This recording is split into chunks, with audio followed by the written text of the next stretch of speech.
Diplomáticos y corresponsales extranjeros se regodearon ridiculizando el experimento. Tacharon la medida de peligrosa y ridícula, anticipando un desastre ecológico y social. Compararon a Traoré con otros líderes rebeldes, reforzando la narrativa cínica de que África solo podía ser marioneta de intereses ajenos, nunca dueña de su propio destino. ¿Qué clase de líder arriesga el destino de su nación, apostando por 1 millón de criaturas vulnerables? Esta pregunta no es mera provocación, es el umbral de una historia real que remeció la conciencia de África y, por unos días, capturó la atención del mundo entero. Pero aquí, lo que se juega va mucho más allá de una política agrícola excéntrica. Está en tela de juicio la credibilidad de una nación que ansía romper el yugo de la dependencia. Se pone en riesgo la reputación de un líder que podría quedar en la historia como visionario o como objeto de burla mundial. Y sobre todo, se mide la esperanza de millones de personas que sueñan con dejar atrás la humillación de la caridad foránea y atreverse a imaginar un futuro propio. En Burkina Faso, un país acosado por la sequía y las promesas incumplidas de ayuda internacional, un joven capitán llamado Ibrahim Traoré sorprendió a propios y extraños con una decisión que parecía absurda: liberar 1 millón de conejos en la vasta sabana africana. Mientras la prensa occidental se apresuraba a llamarlo dictador, radical o incluso loco, Traoré puso en juego su prestigio personal, el orgullo nacional y el porvenir de su pueblo en una apuesta que para muchos rozaba lo delirante. ¿Puede una idea tan simple y audaz como 1 millón de conejos desafiar el hambre y la resignación? ¿O solo será la última anécdota de ilusiones rotas en el Sahel? Para entender el alcance de este experimento, primero debemos sumergirnos en el drama silencioso de la región, el ciclo de hambre que ha marcado la vida en el Sahel por generaciones, y cómo la escasez se ha convertido en la cadena más cruel para su gente. El cielo aquí es un tirano. Cada estación es una apuesta frenética entre la esperanza y el hambre. Para ver por qué Traoré recurrió a una medida tan inusual, hay que comprender la historia de privaciones que define al Sahel. Allí, el hambre no es una amenaza abstracta, sino una presencia cotidiana y devastadora. Burkina Faso descansa en el mismísimo corazón del Sahel, ese cinturón de tierra semiárida que corta África Occidental de este a oeste. Aquí, la lluvia es un espectro impredecible. A veces se deja ver, a veces se olvida por completo de su cita. Cuando aparece, azota con violencia suelos exhaustos. Cuando se marcha, deja tras de sí viento, polvo y una promesa incumplida. La caridad global puede salvar vidas, pero cada saco de grano lleva una cadena invisible. La ayuda exterior es alivio y condena. Sostiene la vida, pero ata la dignidad. La dependencia se filtra en la mente y en la economía. Burkina Faso aprende a esperar, a suplicar, a resignarse ante soluciones que siempre llegan tarde y nunca bastan. Mientras tanto, en los pasillos polvorientos del poder, los políticos prometen seguridad alimentaria con discursos altisonantes, pero los resultados concretos son escasos, casi ilusorios. La migración se convierte en el horizonte de muchos jóvenes, y la pobreza se expande como una sombra que no conoce final. Durante generaciones incontables, las familias campesinas de Burkina Faso han sido rehenes de este clima caótico. Viven pendientes del mijo, el sorgo y el maíz, escrutando el horizonte como si cada nube fuera un boleto de lotería. Cuando la lluvia falla, la hambruna acecha. Las madres alargan una papilla casi transparente.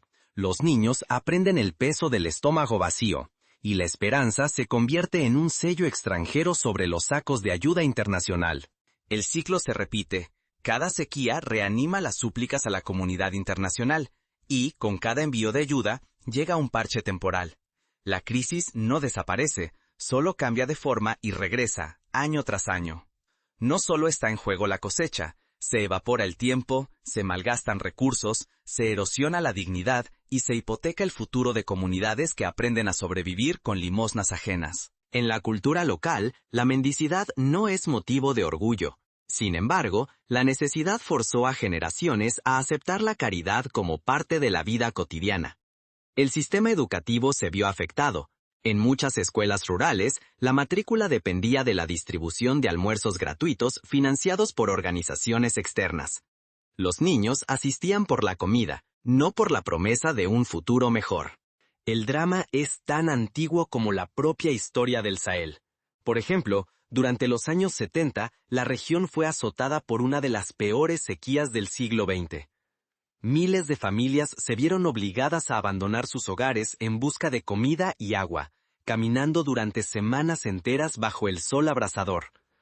Los relatos de abuelas y abuelos aún conservan el eco de esas jornadas interminables, en las que la esperanza se reducía al rumor de un camión de ayuda que quizás nunca llegaría. En esos tiempos, la ayuda internacional llegaba en sacos etiquetados con banderas extranjeras. Muchos niños aprendían a leer identificando primero los logotipos de agencias humanitarias, antes que las letras de su propio idioma. Los mayores recordaban cómo, en los años 90, la dependencia de la ayuda alimentaria se convirtió en la norma. A menudo, los productos enviados no eran apropiados para la dieta local, lo que generaba problemas de salud y una ruptura de las tradiciones culinarias. La dependencia se infiltró en todos los aspectos de la vida. Los agricultores, en vez de planificar la siguiente cosecha, aguardaban la llegada de semillas donadas por ONGs. Los mercados locales se vieron invadidos por productos extranjeros baratos, desplazando a los productores nacionales y creando una economía frágil, incapaz de sostenerse sin el flujo constante de ayuda. ¿Conejos como redención nacional? Para la prensa extranjera, la idea sonaba a chiste. Para los campesinos de Burkina Faso, era una oportunidad que no se podía dejar escapar. ¿Qué clase de idea podría desafiar décadas de resignación y dependencia? 1 millón de conejos. Una apuesta insólita que pondrá a prueba los límites del ingenio y la paciencia de toda una nación. Pero justo cuando la esperanza parece haber sido barrida por el viento, algo inesperado comienza a gestarse. En medio de la rutina de la escasez y la dependencia, surge la silueta de Ibrahim Traoré, con una propuesta tan audaz que logrará dejar al mundo sin aliento. En medio de insurgencias, sanciones y una sequía asfixiante, el presidente Traoré ordenó liberar 1 millón de conejos en la sabana. Las reacciones llegaron de inmediato. Titulares burlones en Europa y América, expertos advirtiendo un desastre ecológico y recuerdos frescos de la plaga en Australia. Los analistas occidentales ridiculizaron la medida sin reservas. Absurda, dijeron, temeraria. Incluso voces africanas y la élite urbana local se unieron al coro de escepticismo. ¿Cómo podía un país, ya golpeado por la miseria, arriesgarse a semejante experimento? Pero en los campos, la risa se detenía. Para los agricultores, el conejo no era símbolo de locura, sino de esperanza. Sabían que estos animales devoran pastos que nadie usa, se multiplican en pocas semanas y regalan 3 tesoros: carne valiosa, piel resistente y un abono natural que devuelve vida a los suelos agotados. La historia de la plaga de conejos en Australia es un caso paradigmático de cómo una especie puede transformar el entorno. En el siglo XIX, unos pocos ejemplares fueron introducidos para caza deportiva.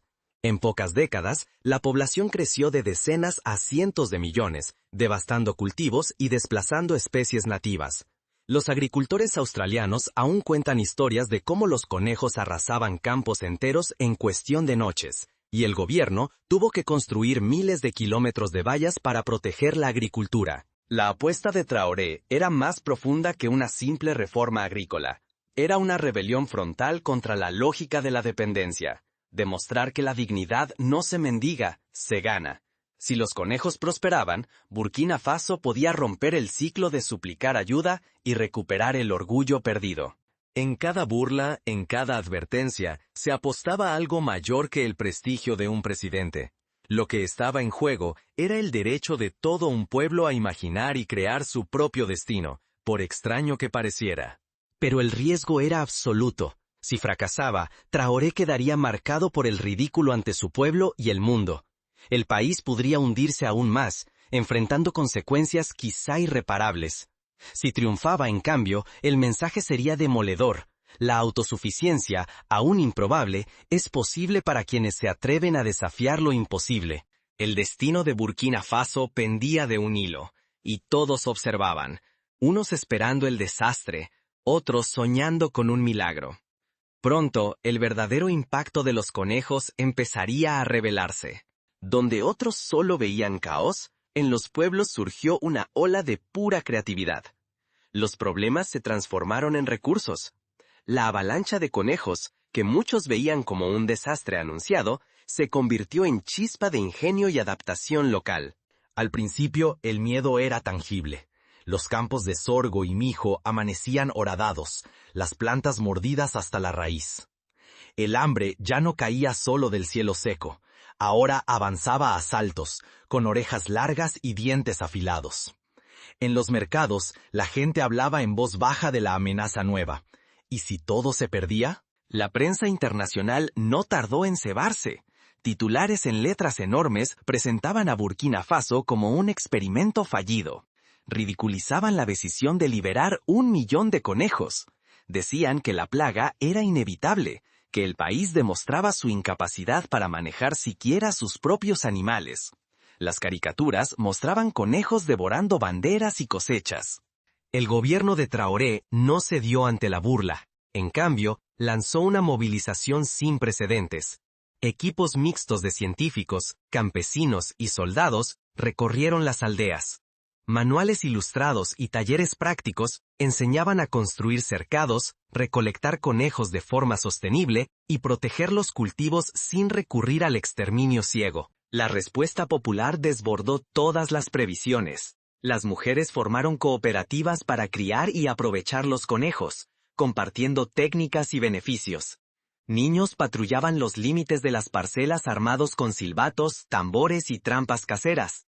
Los ancianos organizaban turnos de vigilancia y transmitían saberes sobre ciclos y señales del campo. La narrativa cambió. Donde antes había solo miedo y caos, ahora brotaba orgullo. Gestionar los conejos se volvió sinónimo de soberanía y saber colectivo. Las soluciones nacían de la tierra y de la gente, no de instrucciones foráneas ni de ayuda humanitaria. Pero el riesgo era real. Si la adaptación fallaba, no solo se perderían las cosechas, se perdería la confianza en la capacidad nacional de resolver sus propios desafíos. El peligro era material y simbólico.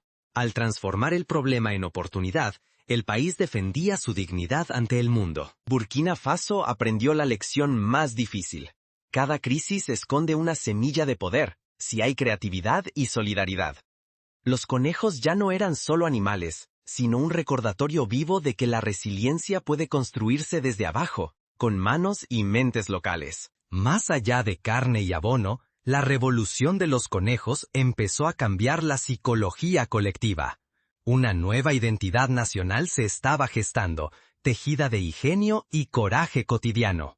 Pero, ¿bastaría la creatividad local para evitar el desastre total? La siguiente ola de desafíos pondría a prueba la verdadera resiliencia del país.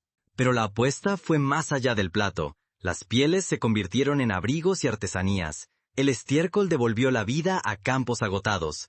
Surgieron docenas de microemprendimientos, desde la cría hasta la venta de productos derivados.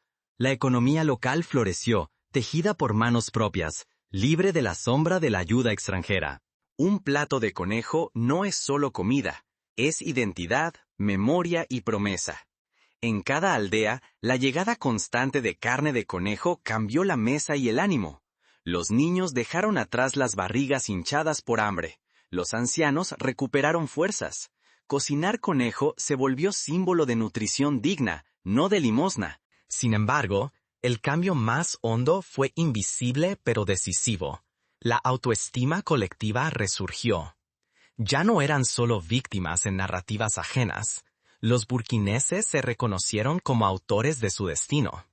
La resiliencia no llegó en discursos, sino en la práctica diaria de cada familia.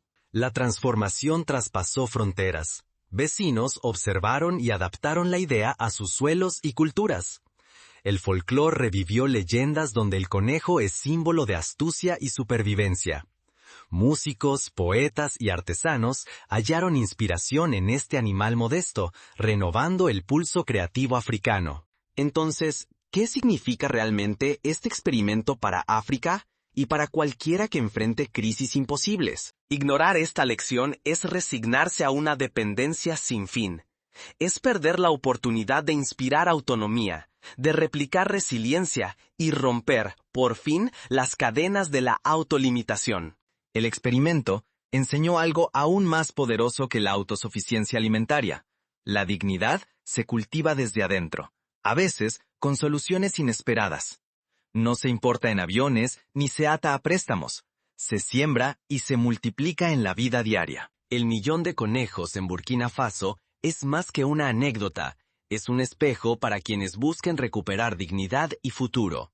¿Podrá este acto de rebeldía transformar otras realidades marcadas por la dependencia? La historia de la liberación de los conejos en Burkina Faso recuerda a otros experimentos audaces en la historia humana. Cuando la papa fue introducida en Europa en el siglo XVI, muchos la consideraron venenosa y poco confiable. Sin embargo, en Irlanda y Alemania, la papa se convirtió en el pilar de la alimentación popular, salvando a millones de personas de la hambruna.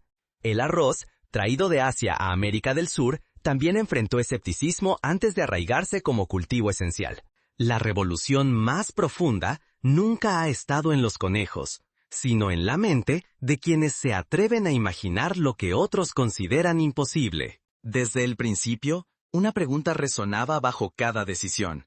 ¿Puede la audacia, incluso si es motivo de burla, cambiar el destino de un pueblo entero?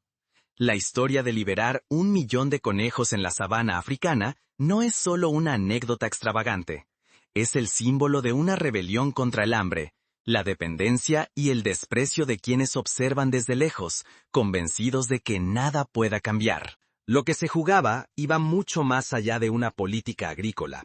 Se jugaba el derecho de un pueblo a decidir, a equivocarse, a aprender y a levantarse con propuestas propias, por insólitas que parezcan. Cuando una nación deja de pedir permiso para soñar, la historia empieza a cambiar de rumbo. Cuando el mundo rió, Burkina Faso eligió el coraje. Porque en cada burla se esconde el miedo a lo desconocido, y en cada acto audaz se enciende una esperanza, la de no esperar más salvadores ajenos, la de ser arquitectos de las propias respuestas. Los conejos fueron solo una herramienta.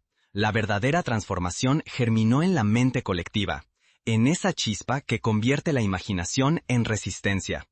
El riesgo era absoluto. No solo el prestigio de un líder estaba en juego, sino el porvenir de toda una nación. Seguir esperando caridad extranjera era aceptar cadenas invisibles, resignarse a una vida marcada por la necesidad. Apostar por una solución propia, extraña o ridícula a ojos del mundo, era saltar al vacío, pero también gritar por dignidad. ¿Qué es peor, el ridículo universal o la resignación silenciosa ante la miseria? La lección es incómoda, pero esencial. Las cadenas más fuertes rara vez son de hierro. Son ideas heredadas y miedos impuestos. Romperlas requiere una valentía que casi nunca se celebra al principio, pero que puede inspirar a generaciones enteras. Hoy, la pregunta no es si la audacia vale la pena, sino si estamos dispuestos a arriesgarlo todo por un futuro que solo nosotros podemos imaginar. Porque tal vez solo los que se atreven al ridículo logran cambiar la historia de su pueblo. ¿Y tú?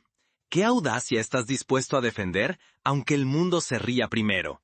Te invito a reflexionar y compartir tus ideas en los comentarios. Quizá la próxima revolución nazca de una solución que hoy, a muchos, les parezca absurda. Prácticamente, si alguna vez te encuentras frente a una crisis en tu comunidad, recuerda el ejemplo de Burkina Faso. Pregúntate, ¿hay recursos subestimados a tu alrededor? ¿Se pueden transformar los problemas en oportunidades?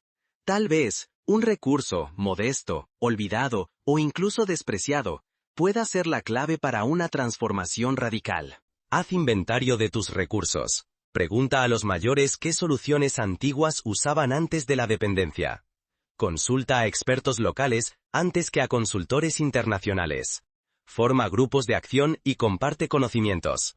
Abre espacios de diálogo donde las ideas, por extrañas que sean escuchadas sin prejuicio. En Etiopía, tras la brutal hambruna de los años 80, la agricultura comunitaria y la gestión local del agua lograron revertir la desertificación en regiones enteras.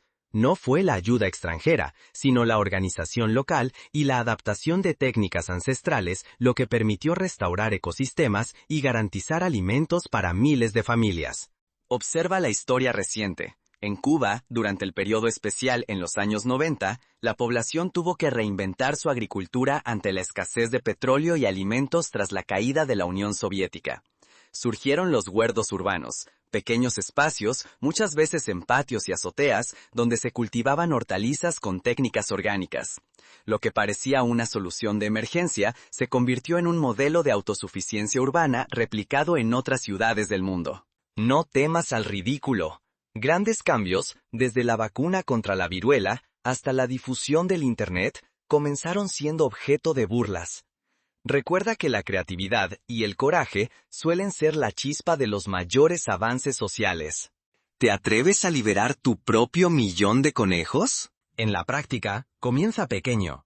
Haz pruebas piloto con la comunidad, mide los resultados, ajusta la estrategia y comparte éxitos y fracasos abiertamente. Si la idea es buena, se multiplicará. Si fracasa, será una lección. Pero solo quien actúa, aprende y crece. Por último, nunca pierdas la dignidad. La verdadera revolución, como enseñó Traoré y como enseñan tantos líderes invisibles en la historia, comienza cuando la gente común decide que el futuro no se mendiga, se construye. Así, el millón de conejos en Burkina Faso deja de ser una rareza y se convierte en un faro. Una invitación a mirar con otros ojos nuestra realidad y atrevernos a imaginar un mañana diferente. Porque al final, las grandes transformaciones nacen de la osadía, la creatividad y la fe en que, incluso lo imposible, puede volverse realidad.